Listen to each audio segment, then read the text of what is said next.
Ice helicopters started because I was working at an operator that was doing flight training. I was an instructor, and I happened to meet a great guy, Martin Varley, who owned an R66.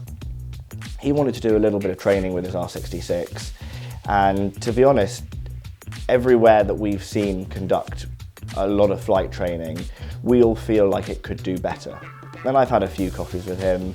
We'd had some chats. I'd been up in his 66 with him, and through just chatting with him and, you know, developing the community atmosphere of flying helicopters and sharing stories, we'd realised that actually there is a gap for professional flight training at PPL level that also keeps it fun and puts the customer first. A lot of people will use any excuse to essentially put the company first and to put money first with helicopter flying. It is an expensive industry, of course it is. There's no getting around that. But there has to be a balance, and there's got to be a balance between the customer really enjoying themselves and becoming a safe pilot and not getting ripped off. And so I think we heard of a lot of people that had had experiences at various places around the country, and we thought there's got to be a way we can do this. We can at least try. So we set up with his R66.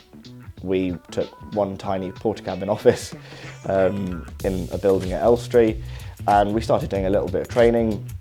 Through that it grew into another R44, then we acquired the Cadbury G2, and then we acquired another R44, and then we decided to buy the Robinson R44 Cadet, which is the newest of the R44 series from Robinson, which we really believe in. Working at Ice Helicopters is absolutely fantastic, mainly because we're surrounded by instructors, operational staff, Martin, who's the owner of the company.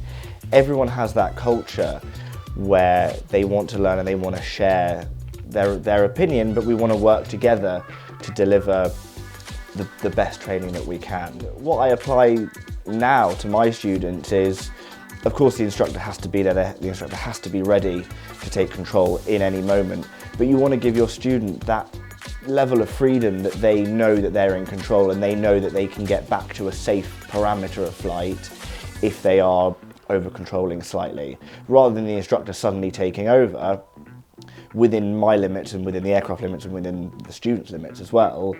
You should let the student, certainly what I do is let the student have as much control as they can, where you're there to keep a safeguard of it.